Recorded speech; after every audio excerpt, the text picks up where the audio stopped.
네, 오늘 함께 은혜 받으실 하나님의 말씀은 에스라 1장 1절로 11절까지의 말씀입니다. 구약 710쪽에 있는 에스라 1장 1절로 11절까지의 말씀입니다. 지금 이 시간에는 1절로부터 4절까지의 말씀까지만 봉독해 올려드리겠습니다. 바사왕 고레스 원년에 여호와께서 에레미야의 입을 통하여 하신 말씀을 이루게 하시려고 바사왕 고레스의 마음을 감동시키심에 그가 온 나라에 공포도 하고 조서도 내려 이르되 바사왕 고레스는 말하노니 하늘의 하나님 여호와께서 세상 모든 나라를 내게 주셨고 나에게 명령하사 유다 예루살렘의 성전을 건축하라 하셨나니 이스라엘의 하나님은 참 신이시라. 너희 중에 그의 백성된 자는 다 유다 예루살렘으로 올라가서 이스라엘의 하나님 여호와의 성전을 건축하라. 그는 예루살렘에 계신 하나님이시라. 그 남아있는 백성이 어느 곳에 머물러 살든지 그곳 사람들이 마땅히 은과 금과 그 밖의 물건과 짐승으로 도와주고 그 외에도 예루살렘에 세울 하나님의 성전을 위하여 예물을 기쁘게 드릴지니라 하였더라. 아멘. 하나님 아버지 감사드립니다. 오늘도 귀한 주일로 귀한 교회로 귀한 예배로 인도하여 주시는 은혜를 진정으로 감사드립니다. 지금 이 시간 하나님께서만 함께하여 주시어 하나님께서만 영광 받아주시는 귀한 시간으로 인도하여 주시옵소서. 모든 것을 감사드리오며 예수 그리스도의 이름으로 기도드리옵나이다. 아멘. 네, 오늘은 하나님이 하신다 에스라 그 첫 번째 시간으로 오늘 본문 말씀을 중심으로 여러분들과 함께 은혜 나누는 시간을 갖겠습니다. 오늘 본문 에스라서는 총 10개의 장으로 구성되어 있습니다. 이 다음 나오는 성경인 느헤미야는 총 13개의 장으로 되어 있는데 이 두 성경 모두가 다른 성경들에 비해서 비교적 짧은 성경들입니다. 그래서 다른 성경들 같은 경우 3주일간에 걸쳐서 여러분들과 함께 은혜를 나누었었는데요. 이 두 성경은 2주간에 걸쳐서 각각 2주간에 걸쳐서만 은혜를 나누도록 그렇게 하겠습니다. 에스라라고 하는 이름의 의미는 주 여호와께서 도우셨다라는 의미를 가지고 있는데요. 그는 율례학자 겸 제사장이었습니다. 레위지파였다는 것이죠. 그런데 그는 그 바벨론 포로로 잡혀간 유다 백성들이 총 3차에 걸친 그 귀환 당시에 2차로 귀환하였던 백성들의 지도자이기도 하였습니다. 그리고 에스라는 이 전에 있는 성경 역대 상하와 이 다음 성경인 느헤미야까지 에스라와 느헤미야까지 총 4개의 성경을 지은 저자로 알려져 있습니다. 역대 상하와 같은 경우는 원래 히브리어 성경으로 쓰여질 당시에는 한 권의 성경이었던 것이 헬라어 성경으로 번역되어지는 과정 속에서 분량이 늘어난 그런 이유로 인해서 2권으로 분권이 되어집니다. 에스라와 느헤미야도 마찬가지입니다. 처음에는 한 권의 성경이었던 것이 번역 과정 속에서 2권으로 에스라와 느헤미야서로 분권되어지는 것입니다. 그런데 이 4권의 성경을 에스라가 지었다라고 하는 데에는 3가지 근거를 가지고 있습니다. 첫 번째 근거는 역대하의 마지막 장은 36장인데요. 22절, 23절 말씀이 마지막 또 절입니다. 이 말씀과 방금 전에 읽어드렸던 에스라 1장 1절로 3절까지의 말씀이 내용이 반복되고 있다라고 하는 것입니다. 즉 문자적으로 연결되어 있다라고 하는 것이 그 첫 번째 근거인 것이고요. 두 번째는 이 4성경 모두가 유사한 문체, 유사한 어휘, 유사한 내용을 담고 있다는 데에서 그 두 번째 근거가 되는 것이고요. 세 번째는 이 문체 취급 방식이 동일하다라고 하는 데에서 에스라 저작서를 뒷받침하고 있다 이렇게 말씀드릴 수가 있습니다. 당시 시대적인 상황을 좀 말씀을 드린다면 솔로몬의 죄악으로 인해서 솔로몬의 아들이었던 르호보암 왕 때에 이스라엘이 2개의 나라로 분열이 되고 맙니다. 북이스라엘과 남유다로 분열이 되고 마는데요.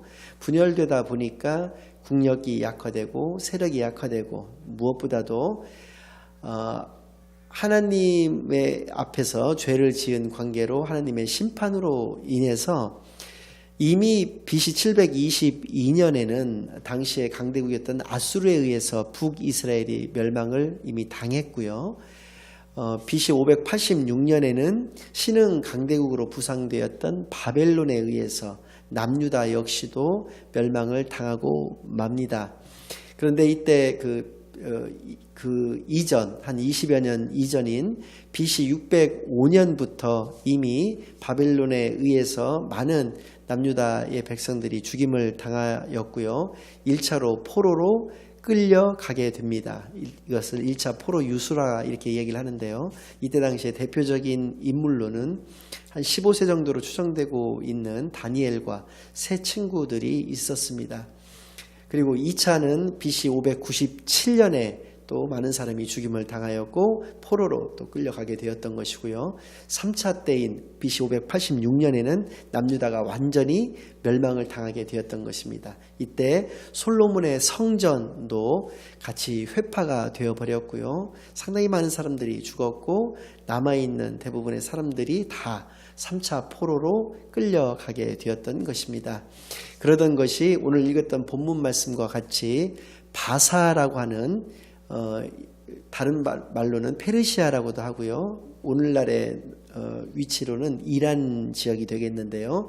그 바사가 또 신흥 강대국으로 부상을 하면서 바벨론을 멸망을 시키고 바벨론보다도 더 넓은 영토를 그 바사 제국으로서 가지게 됩니다. 그때 이미 BC 559년에 그 바사의 왕이 되었던 고레스가 이 통일 제국의 초대 황제가 되는 것인데요. 그래서 BC 538년이 본문에서와 같이 고레스 왕의 원년이다 이렇게 표현을 하고 있는 것입니다. 아무튼 이 BC 538년에 포로 유수 때도 3차에 나누어서 포로 유수 되었던 것처럼 귀환 역시도 3차에 나누어서 되어지게 되는데요. 1차 포로 귀환이 이때 이루어진다라고 하는 것이죠. 스룹바벨 총독이라고 하는 사람이 지도하에 한 5만 명에 달하는 유다 백성들이 돌아가게 되는 것입니다. 그들의 사명은 무엇이었느냐? 그들의 사명은 성전을 재건하는 것이었다라는 것입니다. 그래서 솔로몬은 7년밖에 걸리지 않았지만 솔로몬은 이미 모든 것이 다 갖추어져 있는 상태였기 때문에 굉장히 화려하게 잘 지은 성전임에도 불구하고 7년밖에 걸리지 않았지만 이 사람들은 모든 것이 여건이 불비한 상황 속에서 22년이나 걸리기도 하였지만 그것보다는 이방 민족들의 끊임없는 방해로 인해서 공사를 하다가 중단되고 공사를 또 다시 재개하다가 중단되고 하는 것이 반복되다 보니까 이렇게 시간이 많이 흘렀고요. 이때 당시에 또 학계라든지 스가랴 선지자 같은 분들이 나타나서 백성들을 다시 신앙을 회복시키면서 독려하면서 그렇게 나아가서 드디어 BC 516년에는 스룹바벨 성전이라고 하는 성전이 재건되게 된다는 것입니다. 물론 화려했던 그 솔로몬 성전에 비한다면 지극히 초라하기 그지없는 성전이었지만 어쨌든 간에 백성들의 신앙을 하나로 결속시킬 수 있는 성전이 마련됐다는 데 의미가 있었던 것이죠. 바벨론 포로기를 70년간이었다고 역사가 기록을 하고 있습니다. 바벨론 포로기가 왜 70년이었느냐라는 것이죠. 그것은 남유다의 마지막 그 왕들 5명의 왕들 당시에 선지자였던 에레미야가 BC 586년경에 완전히 나라가 망할 무렵에 예언을 하게 되었는데요. 즉 하나님의 말씀을 선지자였기 때문에 하나님의 말씀을 백성들에게 전달하였을 때 그때 하나님께서 70년이라고 말씀을 하셨기 때문에 70년의 바벨론 포로기를 경험하였다라는 것입니다. 예레미야 29장 10절로 14절까지의 말씀 제가 봉독해 올려드리겠습니다. 여호와께서 이와 같이 말씀하시니라. 바벨론에서 70년이 차면 내가 너희를 돌보고 나의 선한 말을 너희에게 성취하여 너희를 이곳으로 돌아오게 하리라. 여호와의 말씀이니라. 너희를 향한 나의 생각을 내가 아나니 평안이요 재앙이 아니니라. 너희에게 미래와 희망을 주는 것이니라. 너희가 내게 부르짖으며 내게 와서 기도하면 내가 너희들의 기도를 들을 것이요 너희가 온 마음으로 나를 구하면 나를 찾을 것이요 나를 만나리라. 이것은 여호와의 말씀이니라. 나는 너희들을 만날 것이며 너희를 포로된 중에서 다시 돌아오게 하되 내가 쫓아 보내었던 나라들과 모든 곳에서 모아 사로잡혀 떠났던 그곳으로 돌아오게 하리라. 이것은 여호와의 말씀이니라. 아멘. 이렇게 에레미야 29장 방금 전에 읽었던 10절로 14절까지의 말씀은 불과 5개의 절밖에 되지 않는 말씀인데 여기에 이것은 여호와의 말씀이니라 라고 하는 표현은 4번이나 반복해서 나오고 있습니다. 여호와의 말씀이다라고 하는 의미는 하나님께서 말씀하신 것이기 때문에 그대로 성취되는 것이다 라는 것을 그 의미를 담고 있는 것이죠. 그래서 그 말씀과 같이 이 70년이라고 하는 기간에 대해서도 2가지 견해가 있는데요. 첫 번째는 BC 605년에 1차 포로로 유수가 되어지게 되었다고 말씀을 드렸고요.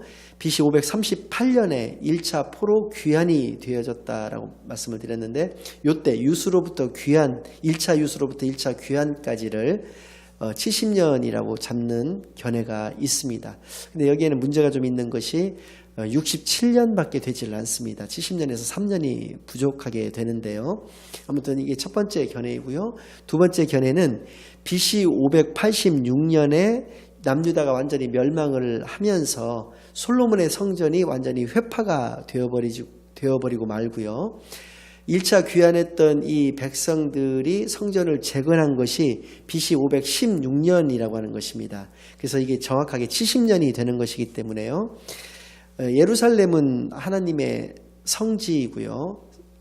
하나님의 성지이다 보니까 성전 중심의 국가였기 때문에 성전이 회파되고 성전이 복구되어졌던 그 시점, 그 기간을 바벨론 포로기로 잡고 있다라고 하는 그 2가지 견해가 있는데 저는 개인적으로 후자 쪽에 더 무게가 실립니다.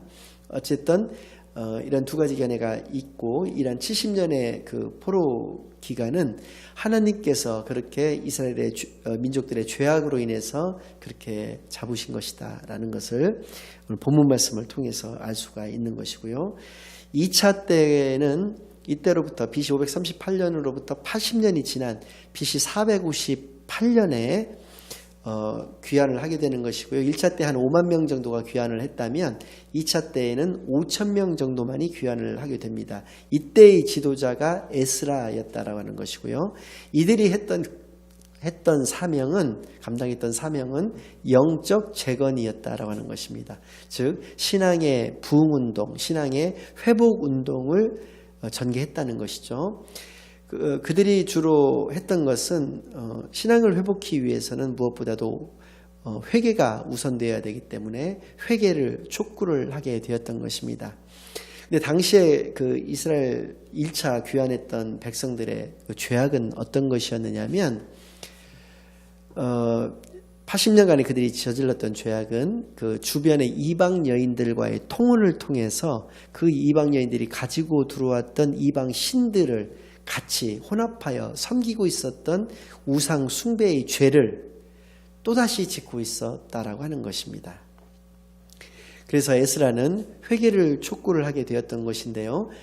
회개라고 하는 것은 우리가 지난 시간에 살펴본 대로 3가지의 의미를 가지고 있습니다. 첫째는 그 자신들의 죄악을 깨달아야 한다는 것입니다. 그리고 깨달음에 그쳐서는 안 되고요. 그 죄를 반복해서 저질러서는 안 된다라고 하는 그 2번째 의미를 가지고 있고요.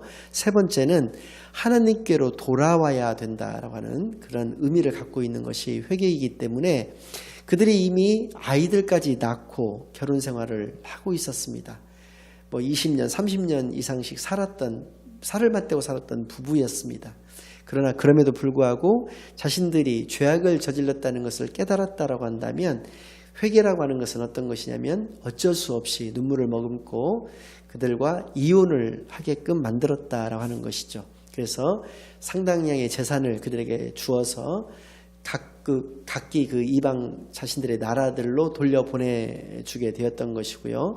이방 신들을 모셨던 산당들, 신전들을 다 회파하는 운동을 벌였다라고 하는 것입니다. 그리고 하나님의 성전은 이미 지어져 있었기 때문에 그곳에서 말씀과 예배가 또 회복되어지는 그런 운동을 전개하였다라고 하는 것이죠.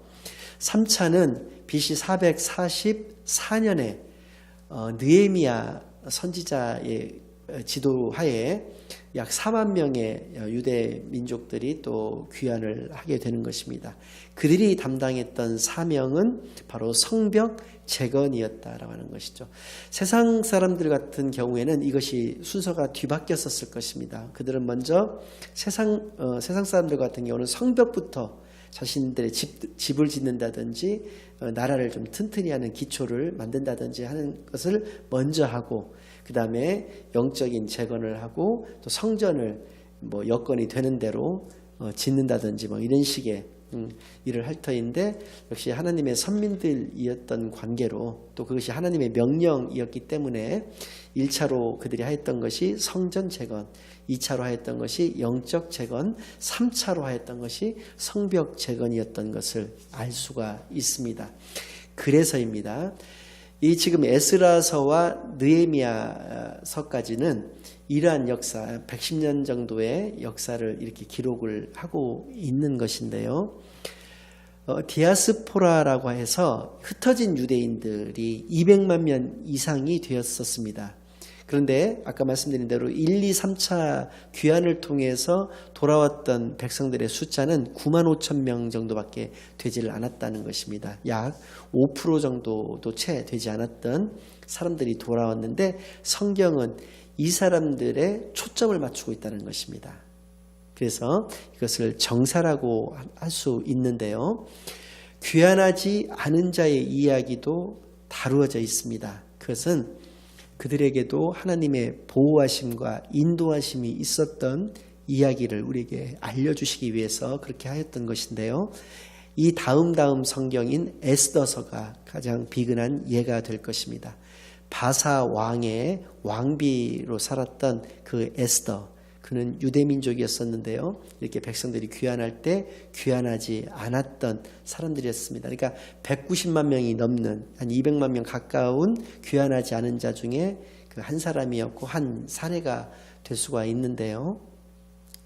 그렇습니다. 이 이야기도 아까도 말씀드렸지만 우리에게 시사하는, 우리에게 알려주시고 싶은 그러한 교훈이 많습니다만은 이것은 야사일 수밖에 없다라고 하는 것이죠. 그러니까 에스라와 느헤미야에 등장하는 그 유다의 그 유대의 민족들이 어떤 복음의 어떤 줄기, 뿌리와 줄기를 이루는 그러한 부분이 된다라고 한다면, 그 에스더서와 같은 경우는 복음의 어떤 가지 정도의 역할을 하게 되는 것이다라는 것을 우리가 알 수 있습니다. 아무튼 이 에스라서의 주제는 크게 두 가지가 있는데요. 하나님의 신실하심과 또 그것에 대조되어서 인간의 패역함이 두 주제가 되는 것입니다. 하나님의 신실하심이라고 하는 것은 방금 전에 말씀드린 대로 하나님이 말씀하신 것, 하나님이 약속하신 것은 하나님께서 반드시 이루신다라고 하는 그러한 신실하심입니다. 그러나 인간은 그렇지 않다라고 하는 것이죠. 하나님의 은혜를 금방 망각합니다. 그들을 출애굽시켜 주셨던 그 구원의 은혜, 또 이 포로되어져 있던 상황에서 바사왕 고레스가 누구 명령을 들을 왕이었겠습니까? 바사왕 고레스는 교만이 극에 달할 수밖에 없는 상황이었습니다. 영토가 중동 지방은 말할 것도 없거니와 유럽까지 또 아프리카까지도 그들의 제국이었습니다. 근데 그들이 뭐가 아쉬워서 강원도 정도의 면적밖에 되지 않는 이스라엘 백성들을 돌려보내 주었겠느냐라고 하는 것입니다. 그것은 하나님이 하셨기 때문에 가능하였다라는 것이죠. 그래서 주제는 하나님의 신실하심과 인간의 패역함을 다루고 있는데요. 여기서 우리가 알 수 있는 것은 역사를 바라보는 두 시각이 존재한다라고 하는 것입니다. 하나는 세상의 관점이 있고요. 하나는 복음의 관점이 있다라고 하는 것입니다. 세상의 관점의 첫 번째 특징은 죄송합니다. 결과가 위주가 된다는 것입니다. 되어진 결과를 놓고 역사가 기록이 되어진다라고 하는 것입니다. 그런데 복음의 관점에서는 하나님이 하신다라고 하는 것이죠. 그 모든 과정들 속에 하나님이 개입하시고 간섭하시고 하나님께서 세밀하게 인도하여 주신다라고 하는 것입니다. 아브라함을 보아서도 모세를 보아서도 다윗을 보아서도 어느 누구를 보아서도 알 수 있는 것인데요. 모세와 같은 경우에는 120세까지 살았는데 전반부 40세까지는 애굽의 왕자로서 살았습니다. 그래서 당시에 강대국이었던 애굽의 정치, 경제, 사회, 문화, 법률, 문학 모든 분야에서 그는 엘리트 코스를 밟아가면서 지도자로서의 외적인 자질을 갖출 수 있는 기간이 되었던 것이고요. 그러나 왕제에서 하루아침에 살인자의 신분이 되어버려서 미디안 광야로 또 도망자의 신세로서 40년간을 또 거기서 양치는 목자로서 지내게 되어지는데요. 이때에는 그가 불같이 화를 내었던 그런 혈기들을 누그러뜨리고 인내를 배우게 되고 온유를 배우게 되는 그러한 시간으로 내적인 성장을 기할 수 있는 그러한 시간으로서 40년을 하나님께서 연단의 시간으로 보내게 하셨다라고 하는 것입니다.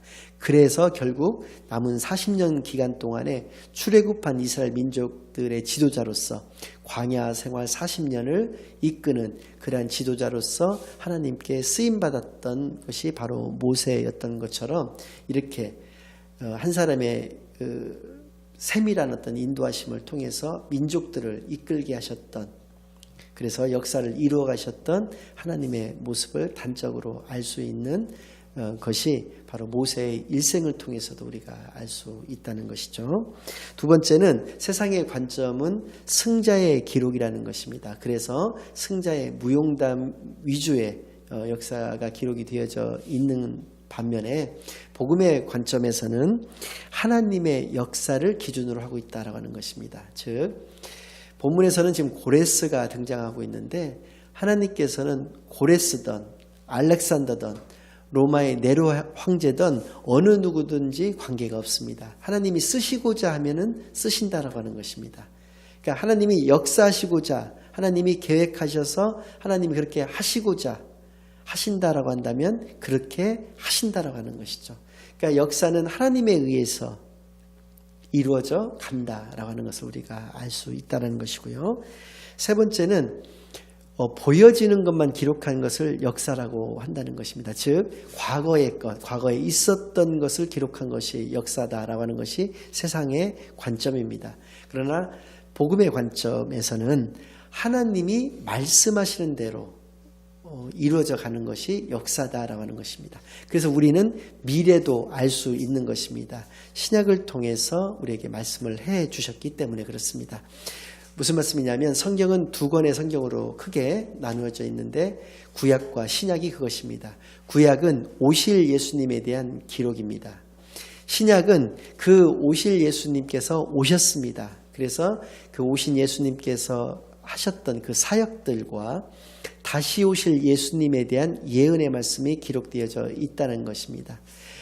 구약에서 신약으로 넘어오면서 이루어졌기 때문에 이제 우리 믿는 자들은 신약의 이 말씀 역시도 믿게 되어지는 것입니다. 그러나 세상 사람들은 이것을 알지도 못하고 안다 하더라도 이것을 믿지 못한다라고 하는 것입니다.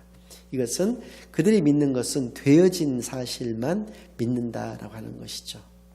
그러나 우리는 앞으로 되어진 사실은 말할 것도 없고 되어진 사실이 어떻게 되어졌는지도 우리가 알 뿐더러 앞으로 어떻게 이루어져 갈 것인가도 하나님의 말씀을 통해서 우리가 알 수 있다라는 것입니다. 결론을 말씀드리겠습니다. 우리가 지난번에도 한번 말씀을 드린 적이 있었지만 한국의 역사도 제대로 모르는데 왜 이스라엘의 역사를 공부를 해야 되느냐. 여호수아서부터 모세오경 다음에 나오는 여호수아서부터 이 다음 성경인 에스더까지 총 12권의 성경을 역사서다 이렇게 얘기를 하거든요. 그러니까 그것을 이스라엘 역사를 공부하는 것으로 알고들 계시는데 전혀 그렇지 않습니다. 또 세상의 역사를 공부한다 이렇게 표현을 하는데 그건 역시도 잘못된 표현인 것입니다. 세계사다 이렇게 얘기하죠. 그렇지 않습니다. 역사라고 우리가 그렇게 말하는 그러한 역사들은 하나님 나라의 역사를 의미한다는 것입니다. 즉 그 말은 바꿔서 얘기한다면 하나님이 하신다는 것입니다. 하나님이 역사의 주관자 되신다라고 하는 것입니다. 하나님이 역사의 주관자가 되신다라고 하는 말씀의 의미 속에는 내 인생의 주인도 역시 하나님이 되신다라고 하는 것이고요. 그래서입니다. 말씀이 내 삶 속에 내 삶 가운데 계셔서 내 삶을 이끌어 가셔야 된다라고 하는 것을 이 말씀들을 통해서 우리가 교훈을 얻을 수 있다는 것이고요. 끝으로 죽음에 대한 시각도 이러한 올바른 역사관이 확립되게 되면 바뀌게 되는 것입니다. 세상에서는 죽음을 끝이라고 생각합니다. 당연하죠. 자신을 믿고 의지하는 삶을 살았기 때문에 죽음이 모든 것이 끝나는 시점이다라고 생각을 하는데요. 복음의 관점에서는 그렇지 않습니다. 죽음을 시작이라고 보고 있다는 것입니다. 즉 이 생의 삶이 마무리되었다면 흔히 말하는 죽음 이후로는 천국 생활의 시작이 된다라고 하는 그러한 소망을 가지고 살아간다라고 하는 것을 깨달아서 천국 소망만을 가지고 살아가시는 존귀한 하나님의 자녀들이 다 되시기만을 예수 그리스도의 이름으로 간절히 축원합니다. 아멘. 하나님 아버지 감사드립니다. 오늘도 귀한 하나님의 말씀을 통해서 우리의 심령에 깊이 파묻히게 하여 주셔서 이것이 이후 우리의 삶을 살아갈 때 30배, 60배, 100배의 결실을 맺어나가면서 이 하나님의 말씀을 전하며 증가하며 살아갈 수 있는 토대를 닦아주신 것을 진정으로 감사드립니다. 이 말씀대로 살아가는데 부족함 없는 존귀한 하나님의 자녀들로 인도하여 주시옵소서. 모든 것을 감사드리오며 예수 그리스도의 이름으로 기도드리옵나이다.